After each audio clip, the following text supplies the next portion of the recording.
নমস্কার সকলকে আমার ইউটিউব চ্যানেলে। আজ বিজেপি পশ্চিমবঙ্গের যে বাকি 23টি আসনে প্রার্থী ঘোষণা করা বাকি ছিল তার মধ্যে 19টি আসনে প্রার্থী তালিকা ঘোষণা করে দিয়েছে। আমি গত ভিডিওতে যেরকম বলেছিলাম সেরকম সবই মিলে গিয়েছে। সেরকম প্রার্থী তালিকায় দু একটা জায়গায় একটু উল্টাপাল্টা হয়েছে, আপনারা নামগুলো একটু মিলিয়ে নেবেন। জলপাইগুড়িতে বলেছিলাম জয়ন্ত রায়, এবং সেখানে জয়ন্ত রায়কেই টিকিট দিল বিজেপি। জয়ন্ত রায়ের ওপর ভরসা রাখলো গতবারের এমপি, তার উপরে ভরসা রাখলো বিজেপি। দার্জিলিংয়ে রাজু বিস্তার উপরে ভরসা রেখেছে।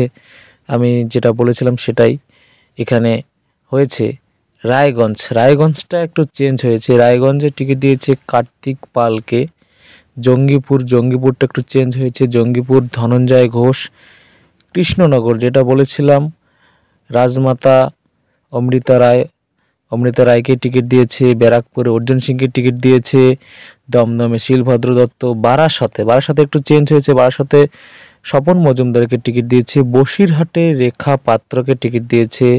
মথুরাপুরে অশোক পুরকিতকে টিকিট দিয়েছে। কলকাতা দক্ষিণে দেবশ্রী চৌধুরীর সিট পরিবর্তন হতে পারে বলেছিলাম, একদম সেটাই। কলকাতা দক্ষিণে দেবশ্রী চৌধুরীকে, কলকাতা উত্তরে যেরকমটা বলেছিলাম তাপস রায়কে টিকিট দিয়েছে। উলুবেড়িয়াতে অরুণ উদয় পাল চৌধুরী।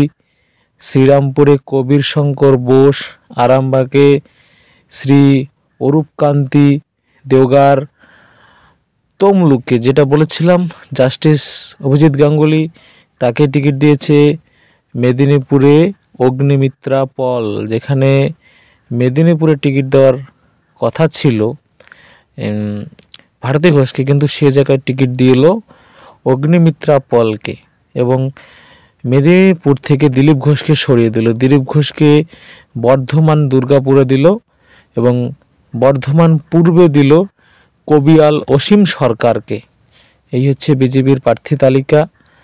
আপনাদের কেমন লাগলো এই তালিকা? কোথায় সঠিক প্রার্থী হয়েছে, কোথায় জিততে পারে, আপনারা অবশ্যই কমেন্ট করে জানাবেন।